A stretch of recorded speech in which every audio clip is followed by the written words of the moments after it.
joue un peu de tout. En fait, je l'ai toujours fait. Beaucoup de gens, au départ, me disaient « Ah ben Manu, il est versatile ». Je dis bon, d'accord, ça dépend ce que vous entendez par le mot versatile. Moi, je dirais que je suis plutôt épicurien, en fait, hein, dans la musique. Plutôt que d'être un spécialiste, je suis plutôt un généraliste. Disons que si on parlait médecine, je suis plus généraliste de la médecine et de la musique, en fait, que spécialiste, que c'est le jazz. Bon, ben, le jazz pur et dur toute ma vie, ou alors c'est le makossa toute la vie, ou bien c'est le reggae toute la vie. Il y a tout ça. Il y a tout ça qu'on peut, si on a la curiosité et l'amour des choses, on peut avoir. Et la curiosité surtout. Manu Dibango dans un extrait d'une émission de TV5 Monde Campinois Noir. Bonsoir Yves Bigot. Bonsoir Dominique. Ravi de vous recevoir. Vous êtes l'auteur de ce livre Manu Dibango, conversation avec Yves Bigot, aux éditions Le Mot et le Reste. Et l'espace d'un livre, vous faites revivre Manu, notre saxophoniste franco-camerounais. Comment est venue l'idée de ce livre ? J'ai été sollicité en fait par cet éditeur marseillais qui a une collection donc, de conversations avec des artistes et il m'a dit « Quel artiste aimerais-tu faire parler ?» Et ça n'est pas que j'aime faire parler les morts, en l'occurrence, mais tout de suite, j'ai pensé à Manu. Parce que son histoire, son épopée incroyable, de Douala à Marseille, à la Sarthe, à Reims, à Bruxelles, à Paris, Léopoldville, Abidjan... il est allé absolument partout. Il a vécu une histoire comme plus personne n'en vivra. Il a traversé le XXe siècle et le début du XXIe. Et c'est une histoire absolument incroyable. Et sa parole avait besoin, trouvais-je, d'être mémorialisée, d'être entendue. Ce qu'il raconte, parce qu'en fait c'est son livre, moi je ne suis c'est un entretien, ce sont des conversations posthumes, puisque voilà. vous avez discuté avec lui avant qu'il nous quitte. Bien sûr, donc c'est lui, je lui fais raconter sa vie, parce qu'il avait écrit 2 autobiographies, mais vous savez, les artistes, quand ils écrivent leur vie, souvent ils ne se posent pas toutes les questions, ou ils ne se posent pas les bonnes questions, ou les questions dont on aimerait les entendre donner. Alors c'est ce que vous avez fait, vous avez posé les questions dans ce livre. Alors je précise quand même, Yves, pour ceux qui nous écoutent, que la musique est votre passion, que vous avez été d'abord journaliste, puis producteur, directeur dans de grandes maisons de disques. Et c'est comme ça que vous avez rencontré Manu Dibango, c'est ça, vous avez été son producteur. Je l'ai rencontré, alors je le connaissais déjà, mais on s'est vraiment rencontrés en 1992, quand j'étais le patron de sa maison de disques, et que je lui ai proposé le concept de Waka Africa et de produire donc cet album dont l'idée était qu'il était lui le seul légitime, le doyen des musiciens africains, non seulement en Europe mais aussi aux États-Unis, où il avait connu un succès faramineux avec Soul Makossa. Donc d'enregistrer un album dans lequel il reprenait tous les morceaux venus du continent qui étaient connus par l'ensemble du public international et de les interpréter avec tous ses héritiers, donc de Angélique Kidjo à Youssou N'Dour en passant par Lady Smith, Black Mambazo, c'est-à-dire aussi bien des francophones que des anglophones ou y compris des lusophones. Alors, ce qu'on retient souvent de Manu Dibango, c'est que c'était une personnalité attachante, un saxophoniste de talent, une personnalité drôle, un rire tonitruant, compositeur de jazz aussi. Ça, c'était pour l'image Épinal, mais pour vous, il était bien plus que cela. Beaucoup plus profond que l'image qu'il pouvait donner. Son rire, c'était une forme de pudeur ou de politesse pour ne pas avoir à creuser des choses plus graves ou plus importantes.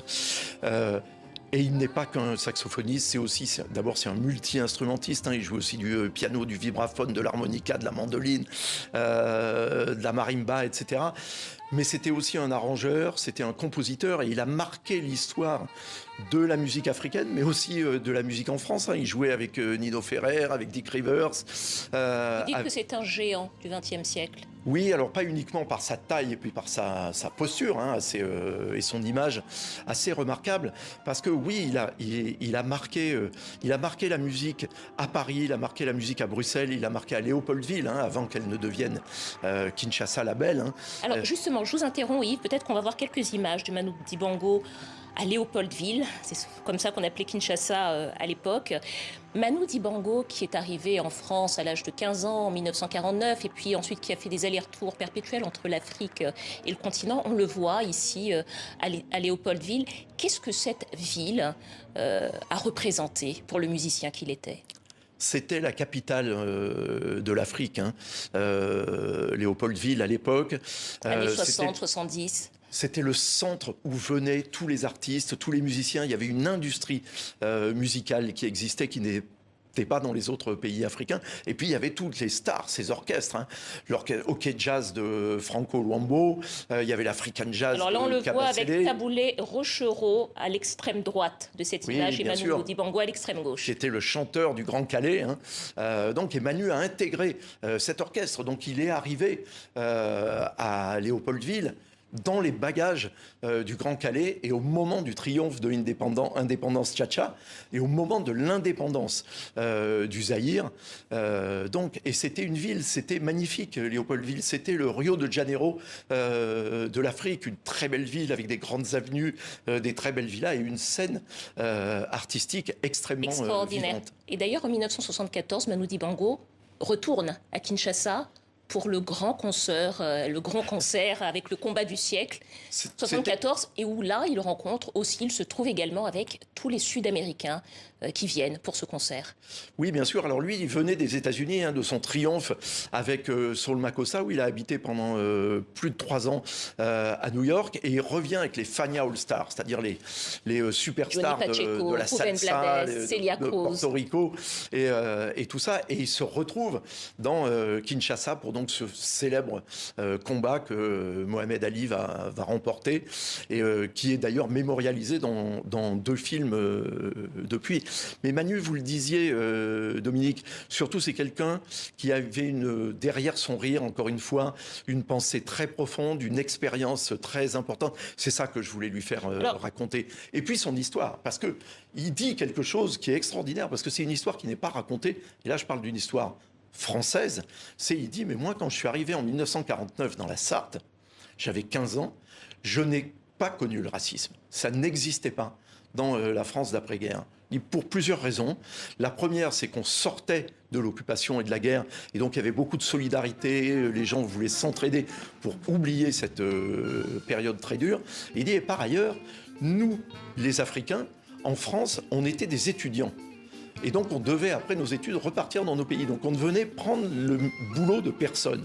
Et il dit, je n'ai finalement découvert l'existence du racisme qu'en 1960 à Bruxelles, avec le retour des pieds noirs du Congo, qui eux revenaient avec leurs boys, leurs cuisiniers, leurs équipes, et avec évidemment toute la frustration d'avoir quitté le Congo, où ils étaient évidemment les rois du monde. Donc c'est très intéressant de raconter cette histoire, parce qu'on en a perdu la mémoire. Et ça, Manu le raconte très bien, puis lui, il l'a vécu. Donc c'est un témoin de première main. Et donc c'est tout ça qu'on découvre dans cet ouvrage de conversation, à la fois Manu Dibango, une histoire très française, également une histoire panafricaine. C'est ce que vous nous enseignez. Il incarnait à sa manière une forme de panafricanisme. Comment ? C'était son rêve absolu, et c'était un rêve qui avait été conçu en France, en Belgique, à l'étranger, le panafricanisme, parce que Manu disait, mais en fait, nous, on était tous africains, qu'on soit sénégalais, guinéens, congolais, camerounais comme lui, on n'avait pas la conscience, en fait, de notre nation jusqu'aux indépendances.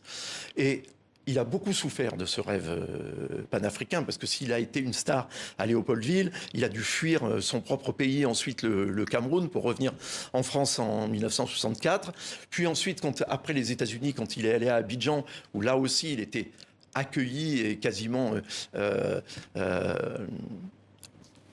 pris aux États-Unis par Houphouët-Boigny, mais il a dû fuir là aussi la Côte d'Ivoire au bout de 4 ans. Donc il avait un rapport très complexe avec ce rêve de panafricanisme. Et alors quand je suis venu lui proposer en 1992 de faire un album panafricain, dans un premier temps, il était inquiet. Il me dit, je comprends de quoi tu parles, c'est mon rêve, mais ça fait peur et on va avoir des embrouilles. Et c'est tout cela qu'on découvre dans cet ouvrage Manu Dibango, conversation avec Yves Bigot, édition Le Mot et le Reste. Merci beaucoup, Yves Bigot. Dominique.